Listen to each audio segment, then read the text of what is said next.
ጤና ይስጥልን። ይህ ፋስት ዴይሊ ነው። ሰላምታችን በያላችሁበት ይድረስ እያልን በዕለቱ የተሰሙ ዋና ዋና ጉዳዮችን ወደ እናንተ ይዘን ቀርበናል። ቻናላችንን ሰብስክራይብ፣ ፕሮግራማችን ላይክና ሼር እንድታደርጉ እየጋበዝን የዕለቱን አበይት ዜናዎችን አስቀድመን እንጀምራለን። ኢትዮጵያ በባህር በሩ ጉዳይ ከየአቅጣጫው የምታገኘው ድጋፍ አሁንም ተጠናክሮ እንደቀጠለ ይገኛል። በባህር በሩ ጉዳይ ከኢትዮጵያ ጋር ወደ ጦርነት ለመግባት ዝግጅት ላይ የሚገኙት የኤርትራው ፕሬዝዳንት ኢሳያስ አፈወርቂ በብሔራዊ ቴሌቪዥን ጣቢያ ቀርበው ወደ ጦርነት ገብተን ይለይልን የሚል መልእክት ባስተላለፉ ማግስት ኢትዮጵያ ከእስራኤል ዳግም በባህር በሩ ጥያቄሽ እኔም ከጎንሽ ነኝ የሚል ማረጋገጫ ደርሷታል። የእስራኤል ከፍተኛ አመራር በሁለት ሳምንት ጊዜ ውስጥ ለሁለት ጊዜ ወደ አዲስ አበባ በመምጣት የእስራኤልን ማረጋገጫ በአካል አሳውቀዋል። ይህ በእንዲህ እንዳለም ጠቅላይ ሚኒስትር አብይ አህመድ ቀኝ እጃቸው ወደ ሞቃዲሾ መላካቸው ተሰምቷል። የኢሚሬትስ ጦር ከሀገሯ ያስወጣቸው ሶማሊያ የኢትዮጵያን ቁልፍ ሰው የደህንነት ኃላፊውን ሬድዋን ሁሴንን ተቀብላለች።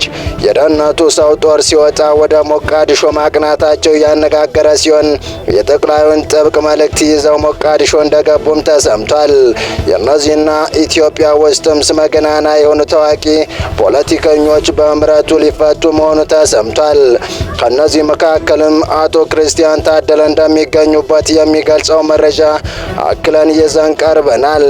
እስከ ፍጻሜው አብራችሁን ቆዩ። ኢትዮጵያና እስራኤል በቀይ ባህርና በቀጠናዊ የጸጥታ ጉዳዮች ላይ በጋራ ለመስራት ተስማሙ። በመካከለኛው ምስራቅና በአፍሪካ ቀንድ በተለይም በቀይ ባህር አካባቢ የታየ ያለ ጂኦፖለቲካዊ ውጥረት በበረታበት በዚህ ወቅት የኢትዮጵያና የእስራኤል መንግስታት ስትራቴጂካዊ ግንኙነታቸውን ይበልጥ ለማጥበቅ ተስማምተዋል። የውጭ ጉዳይ ሚኒስትር ዴኤታ አምባሳደር ሀድራ አበራ ከእስራኤል የውጭ ጉዳይ ሚኒስትር ጌዲዮን ሳር ጋር በኢየሩሳሌም ባደረጉት ውይይት ሁለት ሀገራት በቀጠናዊ ሰላምና ደህንነት ዙሪያ ያላቸውን ትብብር ወደ ላቀ ደረጃ ለማሸጋገር መወሰናቸውን ገልጸዋል።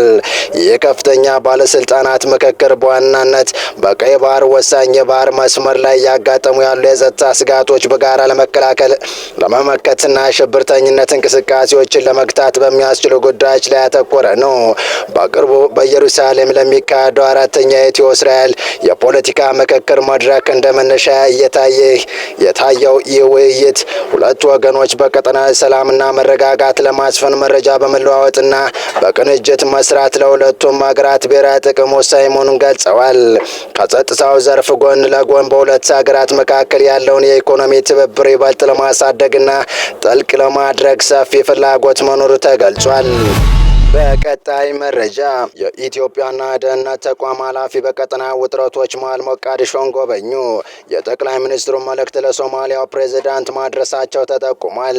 በአፍሪካ ቀንድ ያለው ዲፕሎማሲያዊ ውጥረት በበረታበት በዚህ ወቅት የኢትዮጵያ ብሔራዊ መረጃ ደህንነት አገልግሎት ወይም ኤንአይኤስኤስ ዋና ዳይሬክተር አምባሳደር ሬድዋን ሁሴን በዛሬው ዕለት ሞቃዲሾ ገብተዋል። በቆይታቸውም ከጠቅላይ ሚኒስትር አብይ አህመድ የተላከ መልእክትን ለሶማሊያ ፕሬዝዳንት ሀሰን ሼክ መሐመድ አደርሰዋል። አምባሳደር ሬድዋን ሞቃዲሾ እንደደረሱ በቪላ ሶማሊያ ቤተ መንግስት ከፕሬዝዳንት ሀሰን ሼክ መሐመድ ጋር መገናኘታቸውን ጋር ኦንላይን ዘግቧል። አምባሳደሩ ስላደረሱት መልእክት ዝርዝር ይዘት ይፋ ያልተደረገ ሲሆን የኢትዮጵያም ሆነ የሶማሊያ መንግስታት ስለ ስብሰባ ውጤት እስካሁን የሰጡት ይፋዊ መግለጫ የለም። በጉብኝቱ ወቅት አምባሳደር ሬድዋን ከሶማሊያ ብሔራዊ መረጃና ደህንነት ኤጀንሲ ወይም ኤንአይኤስኤ ዳይሬክተር ማሃድ ሳላድ ጋር በኤጀንሲው ዋና መስሪያ ቤት ተገናኝተው መወያየታቸው ተገልጿል።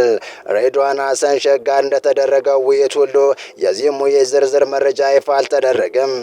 ጋሮይ ኦንላይን ዘገበው ድንገተኛ ጉብኝት የተካሄደው ጠቅላይ ሚኒስትር አብይ አህመድና ፕሬዝዳንት ኢስማኤል ኦመር ጌሊ በጅቡቲ ያደረጉትን ውይይት ተከትሎ ነው። ጉብኝቱ እስራኤል ራሷን ገለልተኛ አድርጋ ካወጀችው ሶማሊላንድ ጋር ግንኙነት መመስረቷን የሚጠቁሙ መረጃዎች ካነሱት አዲስ ዲፕሎማሲያዊ ውጥረት ጋር ተገጣጥሟል። ሶማሊያ ግዛቱን እንደ ሉዓላዊ ግዛቷ የምትቆጥረው በመሆኑ የእስራኤል ውሳኔ በሞቃዲሾ በኩል ከፍተኛ ውግዘት ገጥሞታል።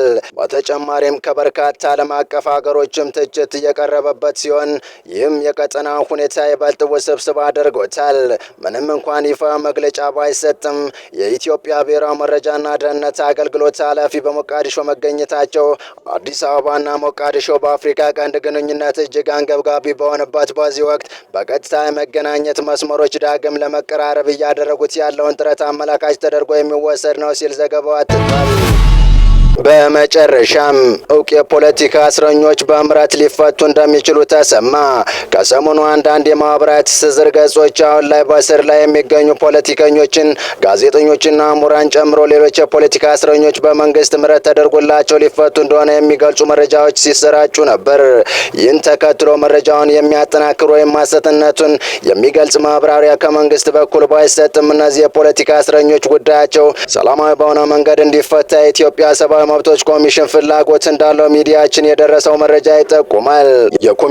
ኮሚሽነሩ አቶ ብርሃኑ አዴሎ ታህሳስ 11 ቀን 2018 ዓ.ም በፌዴራል ማረሚያ ቤት ኮሚሽነር ቅሊንጦ የጊዜ ቀጠሮ ማረፊያ ማዕከል ተገኝተው ጉብኝት ባደረጉበት ወቅት አቶ ዮሐንስ ቧያለውን፣ አቶ ክርስቲያን ታደለን፣ ዶክተር ወንደሰን አሰፋን፣ ዶክተር ጫኔ ከበደን፣ ዶክተር ካሳ ተሻገርን፣ ዶክተር ሲሳይ አውጋቸውንና ጋዜጠኛ ጎበዜ ሲሳይን አስጠርተው ማነጋገራቸው ታውቋል። የሚዲያችን ምንጮች እንዳረጋገጡት በዚህ ወቅት አቶ ብርሃኑ ከአማራ ክልል ግጭት ጋር በተገናኘ ተጠርጥረው በሕግ ጥላ ስር የሚገኙ ፖለቲከኞች፣ ጋዜጠኞች፣ ማህበረሰብ አንቂዎችና የሲቪል ማህበራት መሪዎች ጉዳያቸው የፖለቲካ መፍትሄ እንዲያገኝ የሰብአዊ መብት ኮሚሽነር ፍላጎት አለው ማለታቸው ታውቋል። በ1997 ዓ.ም ከተካሄደው ሀገር አቀፍ ምርጫ ጋር በተገናኘ ሁከትና ብጥብጥ ፈጥሯል በሚል ተጠርጥረው የታሰሩ የቀድሞ ፖለቲከኞች ክሳቸው የተቋረጠው በፖለቲካ ውሳኔ መሆኑን ኮሚሽነሩ አስታውሰው አሁንም በሽብር ተጠርጥረው በእስር ላይ ያሉ ፖለቲከኞች፣ ጋዜጦችና ማህበረሰብ አንቂዎች ክሳቸው በፖለቲካ ውሳኔ እንዲቋረጥ ኮሚሽኑ ከሚመለከታቸው አካላት ጋር እየተነጋገረ ነው ብለው ምንጮች ገልጸዋል። የኢትዮጵያ ሰብአዊ መብቶች ኮሚሽን በጉብኝቱ ዙሪያ በፌስቡክ ገጹ መረጃ ያጋራ ቢሆንም ሚዲያችን በሰማው የፖለቲካ ውሳኔ አስፈላጊነት ዙሪያ ያለው ግን የለም።